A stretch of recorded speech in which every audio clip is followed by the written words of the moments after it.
Okay, so hello everyone, and welcome back to Alien Talk, the Ted Rice story part two. Now, since we did part one, a couple of listeners got in contact with us, and they just wanted us to clarify a few things. Ted, one listener got in contact with you, and he asked something very specific, was it? He's a friend from many years ago, but he listened to the podcast with great enthusiasm, he told me. He remembered Jill and I in high school, and he was a little bit concerned about what happened to Jill, and also he felt that the listeners might think that Jill was not greatly concerned about my feelings, etc. And I wanted to clarify that. Jill and I remained friends for many years. Uh, there was never any problems between us. As we got older there in high school and we talked more and had become closer friends, I confided in her my feelings for her and what I remembered had happened on the playground. She had no recollection whatsoever about any of that. But Jill was always very respectful for my feelings and never wanting to hurt me. It wasn't her fault that she was not in love with me in the same degree that I was with her. She could not help that. But she was always kind, considerate, and a wonderful friend. And we remained friends for many years. Jill passed away in 1996 from heart problems. She had found the man of her dreams, got married, had four beautiful children, and we talked periodically, maybe once a year over the years. I did a book signing with Masquerade of Angels in our hometown a few months after the book was published, and Jill came. We visited, talked. We went to lunch, and afterwards we rode to the playground where this happened in our school years when we were maybe like 14 years old then. And even though she recalled absolutely nothing about this event, she did take me to the spot on the playground and said to me, "This is where it was sitting, wasn't it?" In reference to the UFO. And I was amazed because I always knew exactly where it was sitting on that playground all those years. And she said, "I don't remember anything about it, but every time I have passed this school, after you told me what had happened, I always felt like this is where it was sitting." And I just wanted to share that with everybody. Subconsciously, I think that was her way of saying there was some little trail of memory there somewhere buried in her mind. But Jill was a beautiful soul. I wish she were still with us today. I assure you she would be happy to come on the podcast and talk with everyone. So thank you for listening to that. I just wanted to be clear about it. Yeah, Ted, when you and Carla were writing the book, um, did you have to contact everyone who's in the book, obviously, to get the permission to be in the book? If I identify, you're talking about going forward, or when we wrote the book? When you wrote the book. So, for instance, okay, with Carla Turner. Yeah. Yes, we got signed affidavits from everyone, including my parents. And Elton Turner has those in Carla Turner's files. Right. And is it a bit awkward in a way because, you've had these experiences, now you've kind of got to contact these people. And just with Jill, I could just imagine the conversation that you and Carla would have had. Like, this is going to be in the book where we're going to talk about the tube and the siphoning of fluid from your tube. Was that awkward, was it? It was awkward with some people, yes. However, most of the participants in the story knew that I had had some sort of bizarre incident that involved them or the close proximity of them in my life at that time. Just as when I was for the people who have read the story, there was a time where an event happened in an old home where I was staying with a friend. And we have incidents involving while I was there in this house with an elderly woman who had owned that property and had passed away.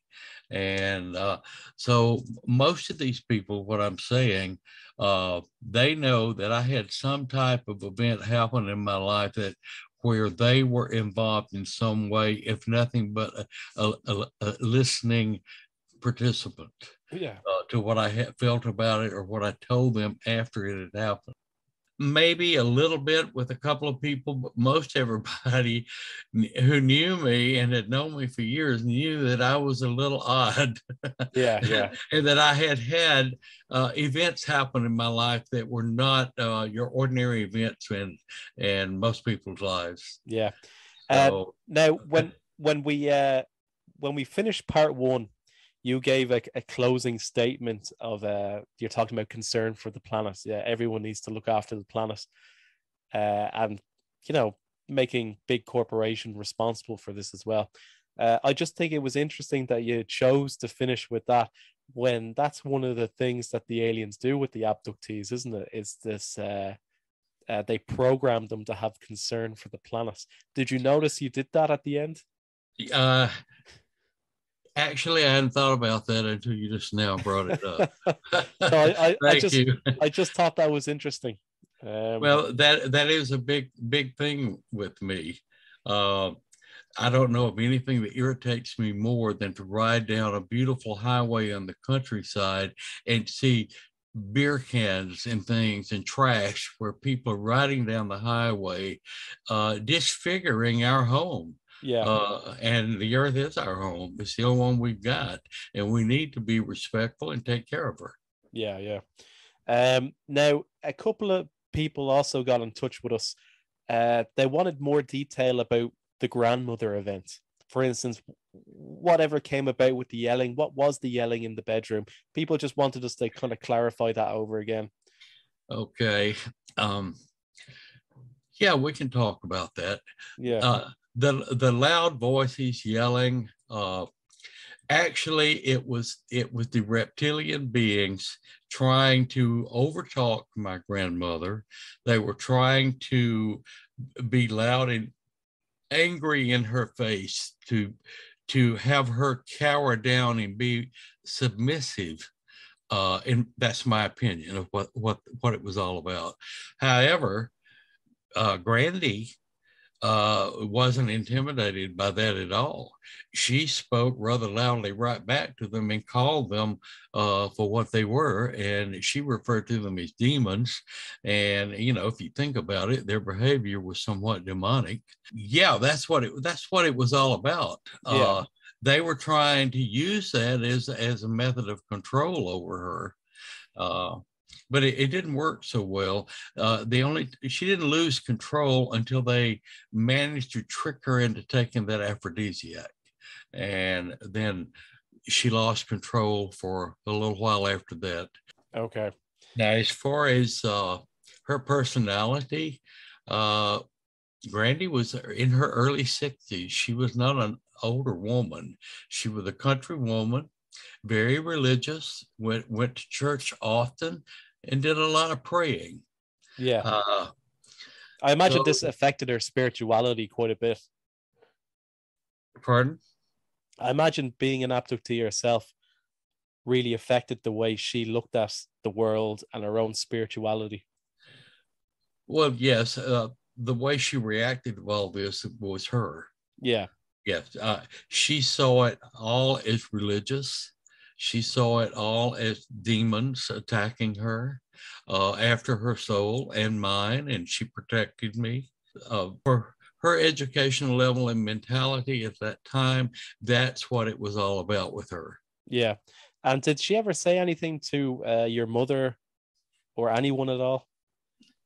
Well, the next morning when I went to her, she was sitting at the dining room table having morning coffee with my mother. So my mother overheard the conversation when I asked Grandy what that was all about.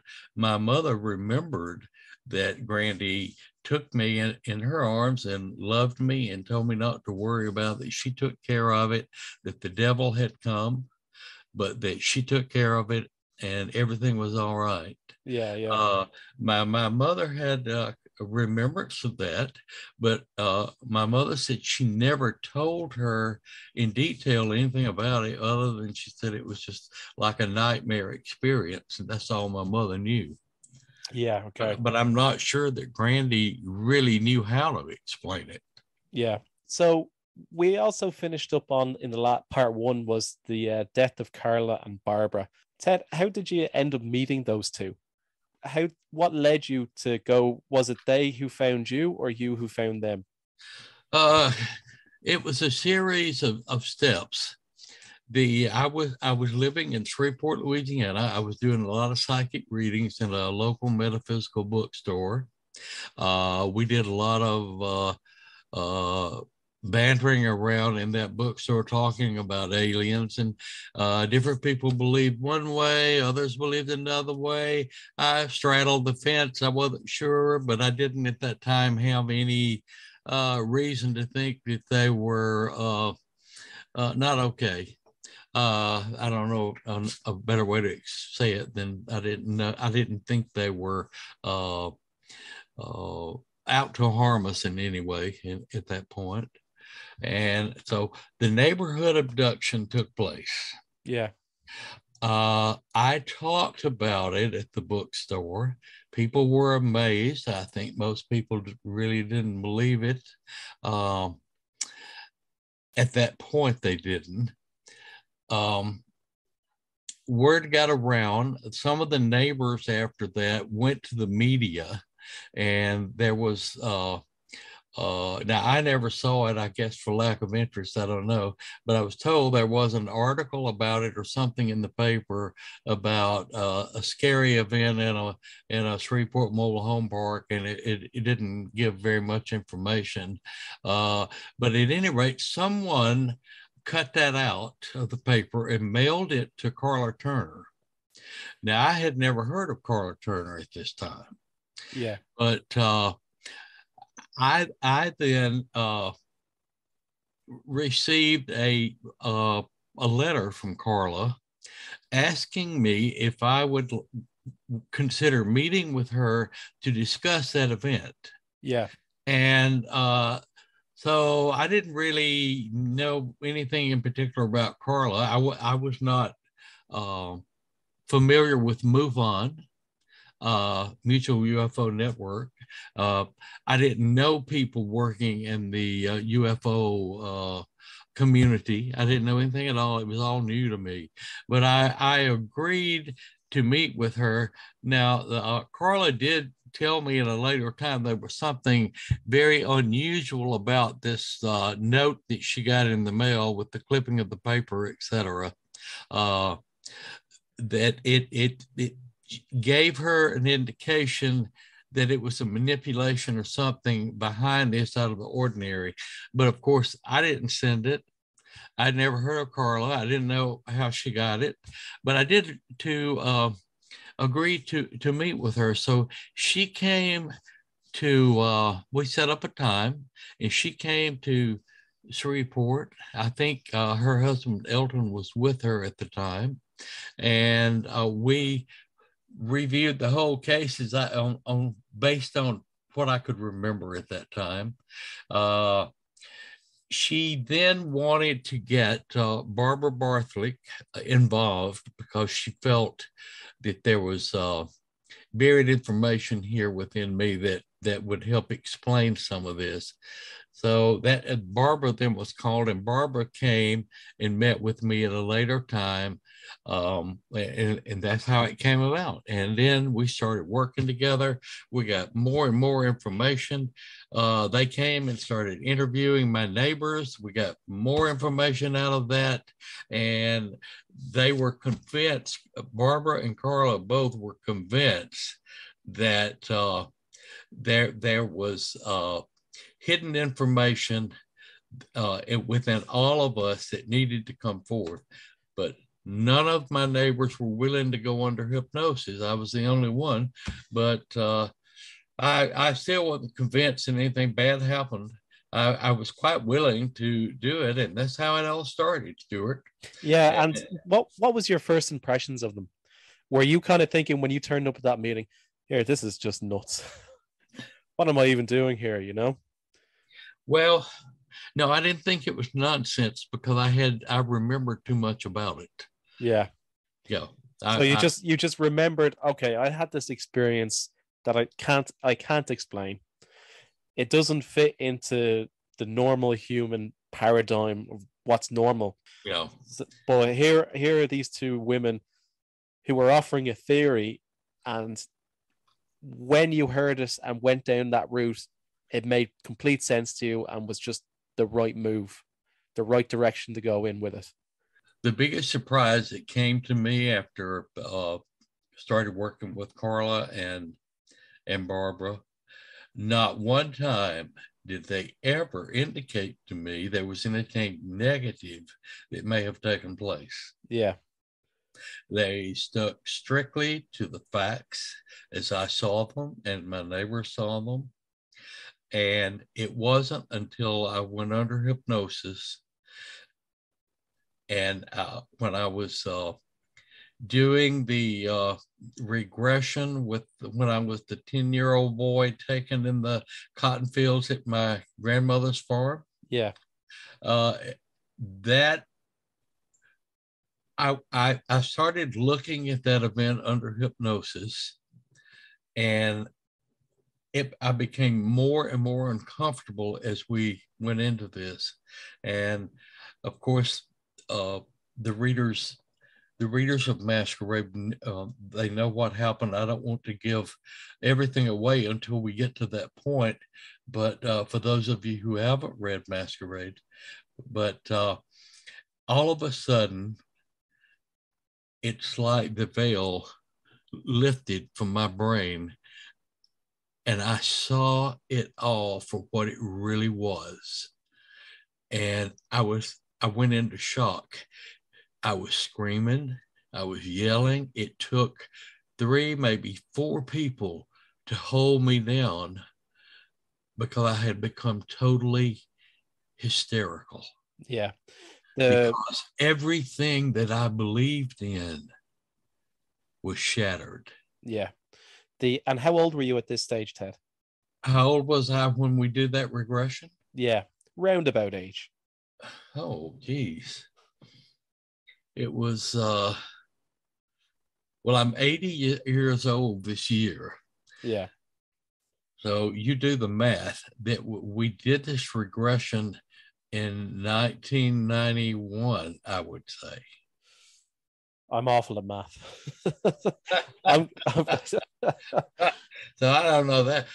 Somebody who can think mathematically fast can tell me how old I was. All right, was it 1991? So 10, 20, 30 years ago, 31 years ago. Yes. So right about that, yes. Yeah, so you would have been 49. Is that right? So sorry, 39. That sounds right. 39, sorry. Ted, there was a researcher, John Mack, and a lot of people have heard of John Mack. He was the psychologist at Harvard who got involved in the abduction scene with abductees because he wanted to prove that this was sort of some form of new psychosis that people were suffering from. But he ended up becoming a believer. But he taped, video recorded one of his hypnosis sessions. But he found that it was so traumatic for people watching it, and for people who was working with abductees to see the person's reaction as they're reliving the event, that he found it was actually having a negative impact on the abductees he was working with when they viewed it, because their defenses started to go back up. So he had to stop using the tape. Ted, when you were in this under hypnosis, and it's not, Ted, is it more relaxation than hypnosis? How would you describe it? It wasn't at all what I thought it would be. I thought I would go into something like a trance or something. I didn't know. I knew absolutely nothing about hypnosis. But actually, you're just talked into a very relaxed state. Yeah. And if you have the right frame of mind, which I certainly did, I wanted to be cooperative to the regressionist and cooperate. So I was very attuned to everything that she said, and I was wanting to be cooperative and be supportive in what we were doing. So I think that made it I made my mind open quicker and better for her. I'm talking about Barbara. Uh, she said I was a natural. We put me under hypnosis so many times over the years till honestly there were a few times she could do it with me on the telephone with her miles away. Yeah. And I never was asleep. I was always fully awake and aware of what was going on. It's just my mind was locked in on her. Yeah. And what she was saying, you know. And do you feel very vulnerable when people see you in that state, the way you're reliving this experience? Could you describe one of, just to give the listeners an example of what we're talking about? When are you placed in a chair, you're regressed, and then you start reliving the experience? And was it traumatic for you? Obviously it was. Well, I wasn't sitting in a chair the first time. Barbara I was at her house, and she had a room where I always called it her psychiatrist room because she had a couch there, a great big, very comfortable couch that would be easy to take a nap on. And it was it had plants. It was a very comfortable room. It made you feel relaxed just being in the room, and so that was how we started out. Was I would get on her sofa, and just we would start talking and going into the regression, and we would work to it. Sometimes my mind was cluttered with mundane things of the world, and I couldn't do it. And if I couldn't get to the point where it was going to be useful information, we would just stop, and I'd say I can't do this today. So it wasn't. It was not a deal where I was always receptive and open just because we were there. Yeah. There were a number of times when I couldn't do it for different reasons. One of the debunking theories out there is that you've got Carla, who has a strange experience, and she goes to see Barbara. Barbara puts her under hypnosis, and she sees aliens, okay? And then the same thing happens to you. This debunker was saying that Barbara is actually implanting the memory of aliens into your subconscious, and then you think you're getting abducted.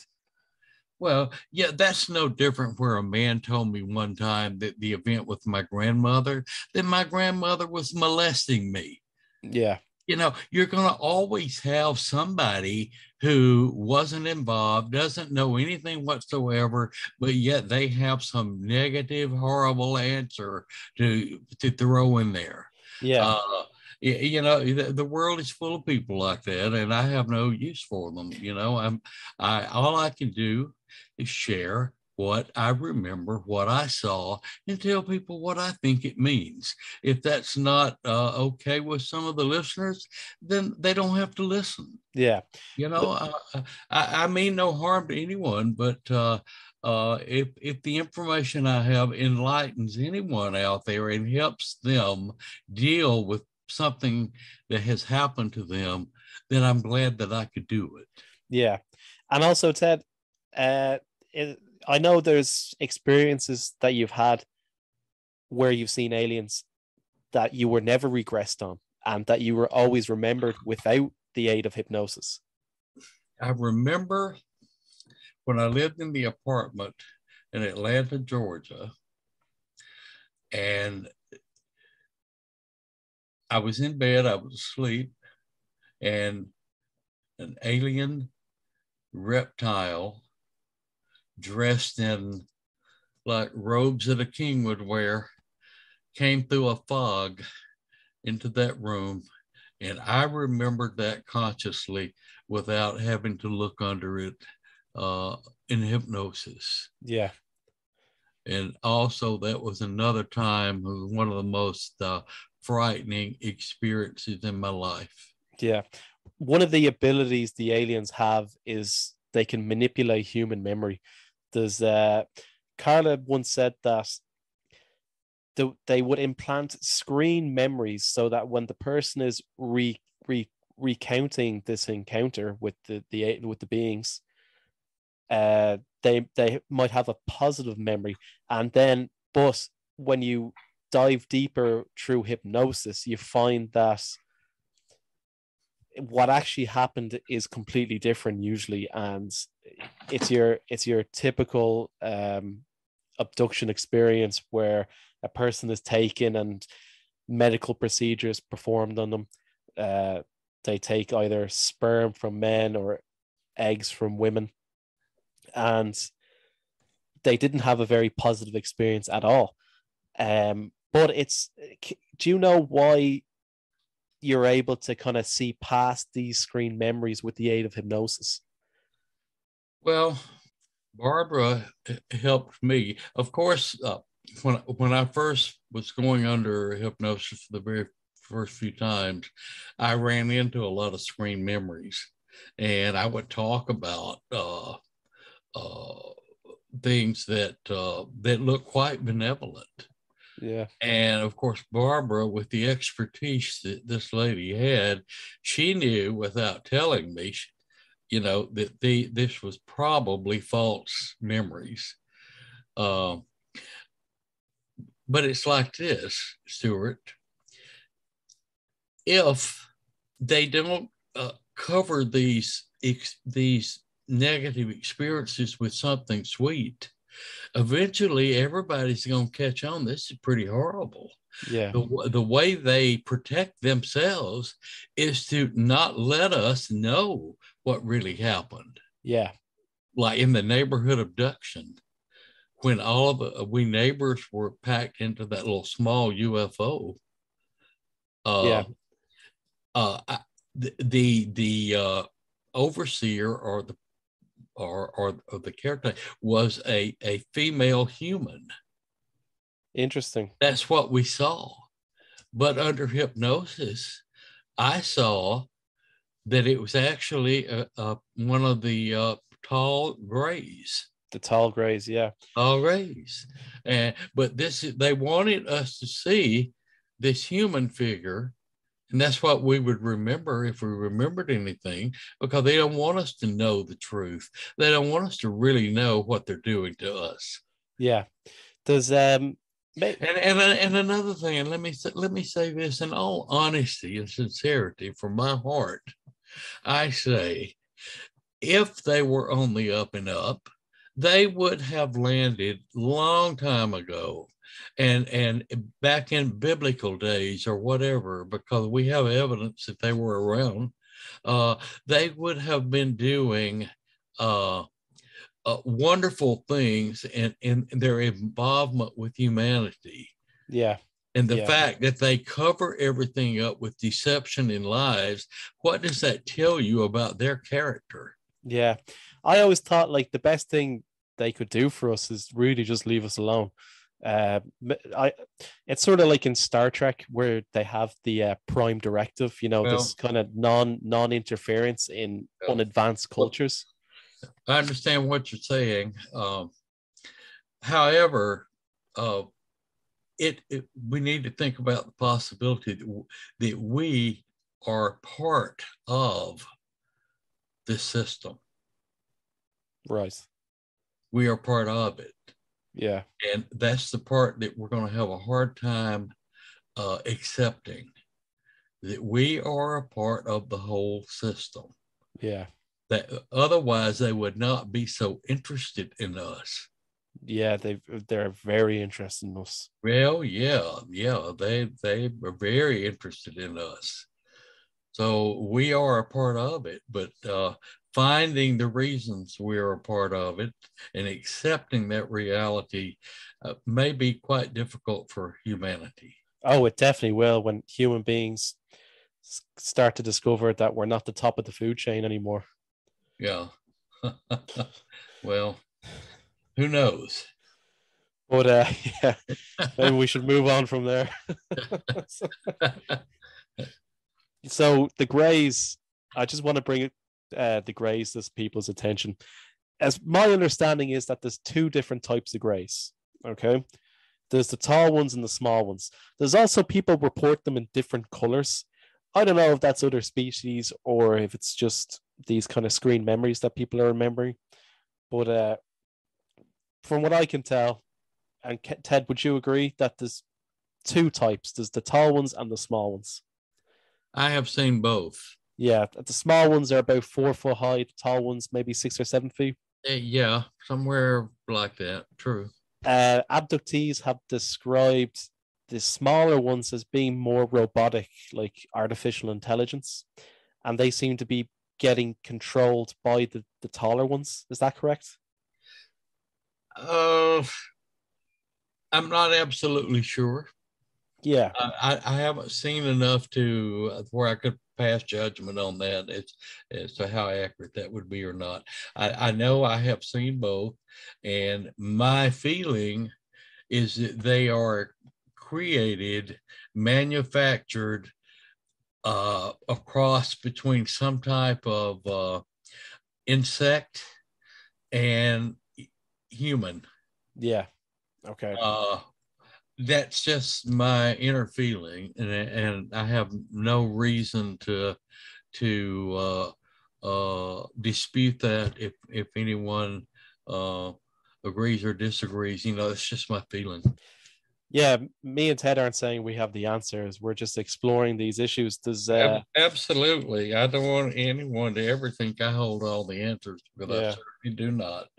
But let us know anyway. Send us an email what your thoughts are, and maybe we can figure this out collectively. Also, if you have any abduction experiences as well, send them to us, and me and Ted will go over them and we might read them out on the podcast and see if we can help you. Yeah, I had I had an email from someone last week also that asked me how or why did I stop doing psychic readings? Why did I suddenly put all that away and just kind of became a recluse? And so I want to clarify that. Uh, when Masquerade of Angels was released in I think at the end of November 1994, shortly afterwards, I got a very threatening phone call. I had two grandchildren, babies practically, living with me at the time. And I got this phone call during the night. The voice was somewhat human mechanical. And what I mean by that is I had listened to some recordings of some spirits that were being channeled through some people here in the United States. And listening closely to that voice, it didn't sound quite normal. It almost sounded a little bit mechanical. And this voice that threatened me called and told me if I valued the safety of my grandchildren, I would put a lip on the information that I have, or put a zipper on it. I think that's the word they used. And so I took that very seriously. Yeah. And I know that Barbara had been threatened before. Carla had been threatened. And in fact, Carla had the Men in Black come to her house. And being under hypnosis, I had seen for the first time that aliens were involved in the psychic readings that I was doing for people, and that it wasn't all just me or my ability. Yeah. They had been playing with my ability to read people. And I say this to those of you out there that are psychic. If psychics could come up with all the answers, wouldn't that be wonderful? We would solve every murder mystery there is, but yet we never get answers to those things to any degree. So there is a force at work here that that tells a psychic, or telling myself, what they wanted us to pass on to the person sitting in front of us listening to our reading. And when I saw that reality, it soured me on the whole thing, and I just thought, this is not fair. This is not right. I was very unhappy. I was very hurt, and so I stopped doing readings. I totally stopped doing it, and I still don't do readings. However, if I get anything of importance to pass on to someone that I'm talking to or corresponding with, I always do that if I feel like it is information that is beneficial to that person and helpful in some way. Yeah. So what you're saying is that I recently read this article, and I can't remember the name right now, but it was a study done on people. And Ted, I sent it to you actually. It was a study done on people who had psychic ability. They actually had, their brains were wired differently in a certain part of their brain, and they think it acts like an antenna for these this intuition to come in. You know what, folks? I will link that study in the description. Okay. Anyway, moving on. So, do you think it's possible that these beings have manipulated our genetics, changed the format of these people's brains, where they can kind of control them, kind of direct them where their readings go? All these psychics. Yes, they do it in a very subtle manner, so as not to have the psychic aware that they are channeling information into their brains to pass on to these people. It's very subtle. Now, a lot of I never suspected, yeah. never, until I saw it at work under hypnosis. Now, a lot of psychics who are listening to this are going to be pretty annoyed, I imagine. Oh, I'm sure they're going to hate me for saying that, but I'm sorry. Hey, that's what I saw. That's what I experienced, and right now, that's what I think. Yeah. If it changes later, I will be the first to say, "Hey, I believe this differently today." Yeah, but yeah. right now, that's the way I see it. Okay. And did you ever? You did like special training into psychics and things like that, didn't you? Did what now? You did special training into psychics.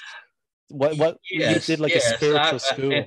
Right. And part of my lifelong manipulations, they led me and put me into the hands of a lady in Atlanta who she was a spiritualist medium, and she taught me how to use my psychic ability and do readings. And Ted, this is where I trained with her, and it was a wonderful experience. I wouldn't take anything for that. And do you have you read other psychics' work? Do you know any big names like? No, to be honest with you, I really rarely ever read anything like that. You've kind of just kept away from it. I did. I did. Okay. For people who don't know the abduction event, maybe it's your first time listening and you're a bit curious. Generally, what happens is that a person is taken either in their bedroom, their car. It could happen at a party. They're taken to a small craft that is waiting nearby, and if they can do what they want to do in the bedroom, they'll do it. If they can't, you'll be taken to a small craft that's nearby. Usually, people are made to strip down. They are taken and examined. And funny enough, most people say that when remembering, they were examined by the doctor. For for people who remember the Betty and Barney Hill case, if you listen to her regression tapes, she keeps referring to the head alien as the doctor. Generally, from men, they'll take sperm. From women, they'll take ova. And then the person is puts their clothes back on. And then, not all the time, but a lot of the time, they might be shown images of the destruction of the planet. You know, they might be made aware that we are destroying the planet and then put back in their bed. The whole process usually takes about, it could take anywhere. It could take as little as 45 minutes. I remember Carla saying that she had 24 hours of missing time. Now, it gets a bit more complicated now, okay? So, what are they doing with the sperm and the ova? This is the question. I heard a statistic before where abductees who are women, about 50% of them are reporting that they're being impregnated by these beings. And then later on, the beings are coming back and stealing the unborn fetuses. Now, what are they doing with the fetuses? I don't know. Again, I remember Carla saying once that she thinks they use the fetuses to grow the little gray beings, the little ones that we described that are kind of like robotic AI. But we don't know what they're doing with the fetuses. In fact, we don't even know if there really is hybrid children out there. I'm sure that people would have had experiences and they can say, yes, this happened to me. And but like we don't without actually physically meeting any of these things, but there's no evidence of it, like, you know. So I just want people to, like Ted was saying before, approach this scientifically and objectively. And at the moment, we've got reports of a hybrid children, but until we actually get our hands on one of them, then who knows? I was listening to Linda Moulton Howe, and she's a source inside the CIA who told her that they reckon there's as many as 30 million hybrid children on the planet. But again, until we get our hands on this, like, I don't think we're ever going to know. Did I miss anything, Ted, with the abduction? Well, let me add this. The procedure you're talking about is very, very common, where people are taken out of the bedroom, they're taken into a craft, their clothes are removed, they're medically examined, they're punched, probed, all kind of things done to them, and they're told that they're trying to learn about humanity. They're very interested in us and our species, and they think the abductee for their assistance in allowing them to do this. And if people have memory much about it at all, they're quite pleased that they helped some interplanetary species who's trying to improve themselves by studying humanity.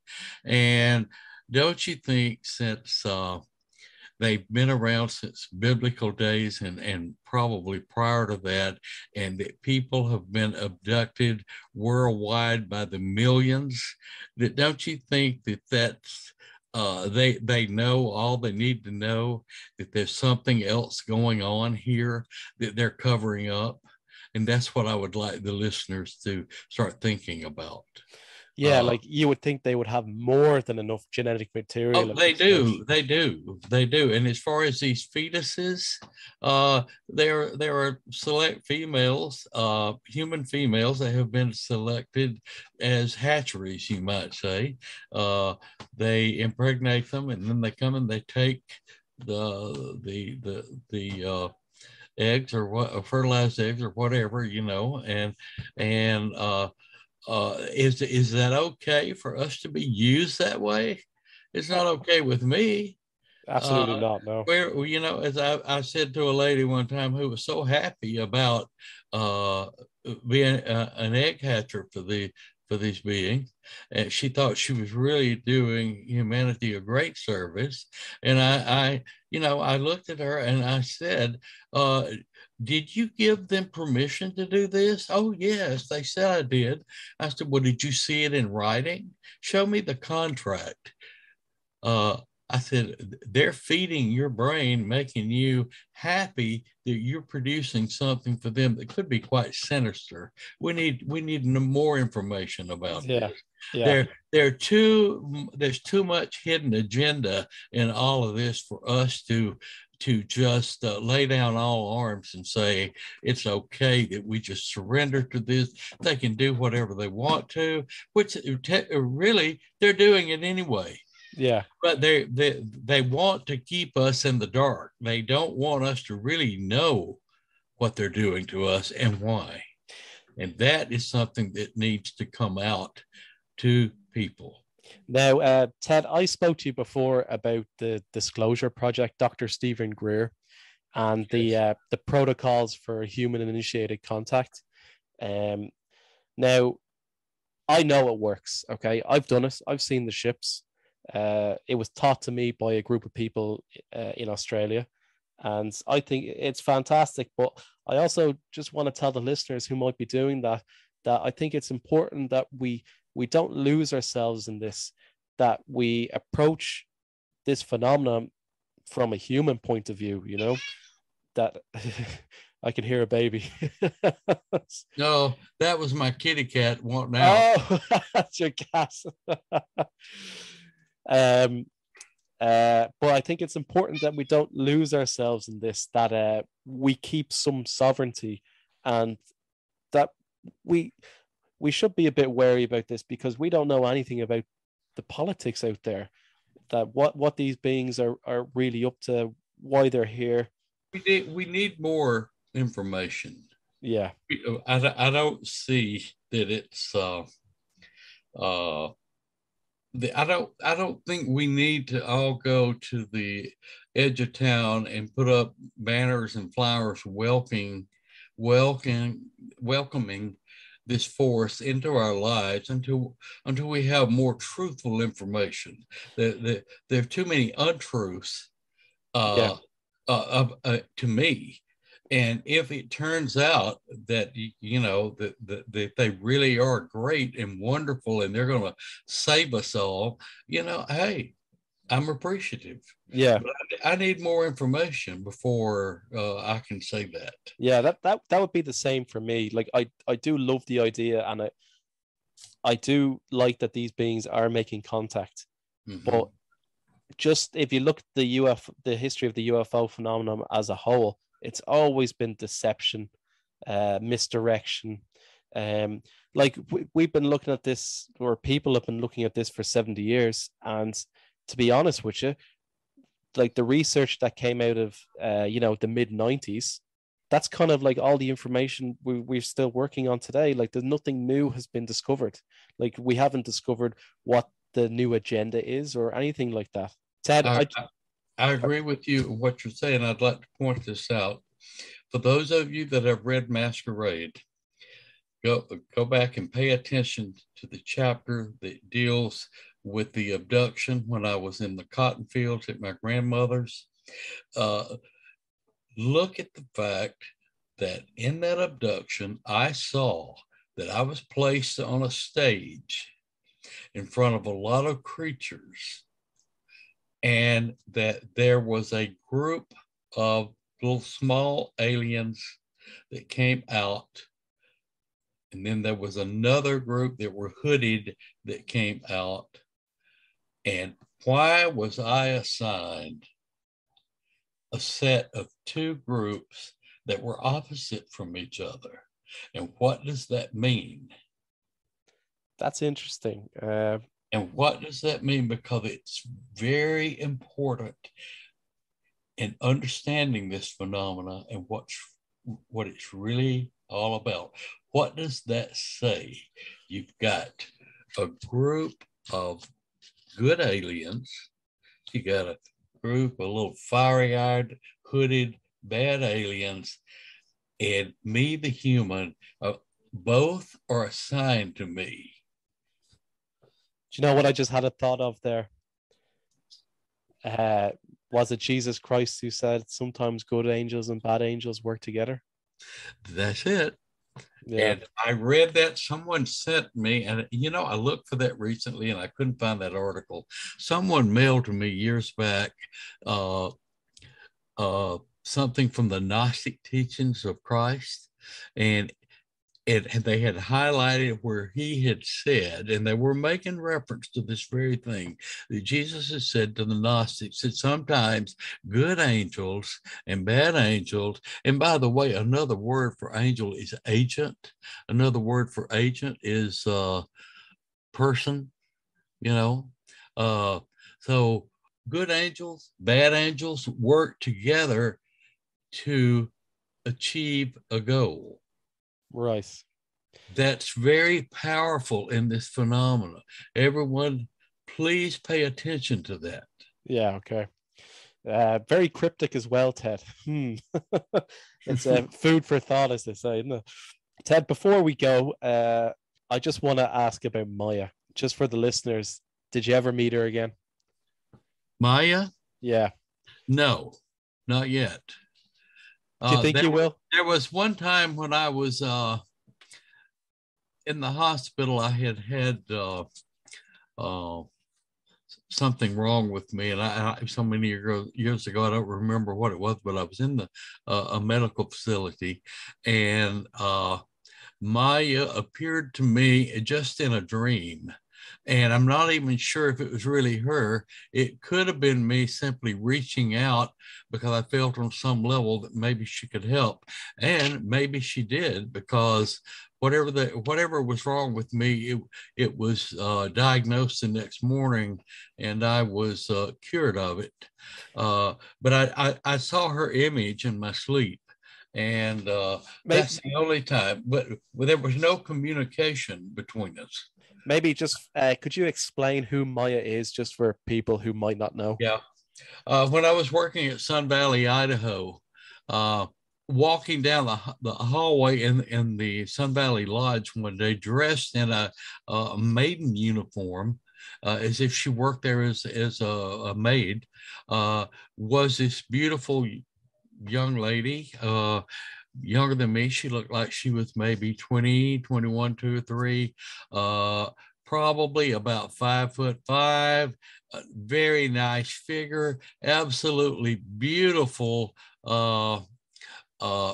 hair, dark hair, and she had a natural like suntan. It was, if you've ever seen the Coppertone suntan lotion commercials where they show the Coppertone kid with this beautiful bronze natural suntan, uh, her skin color was without a blemish, and it was that color. She was very exotic. I was very taken by her.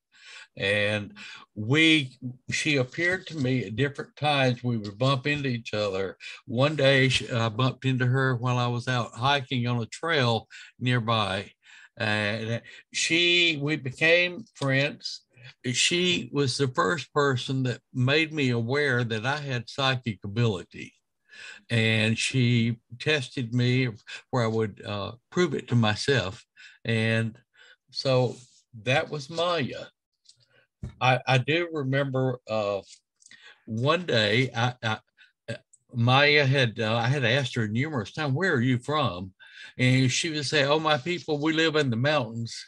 I never could pin her down to what mountains exactly and how far away.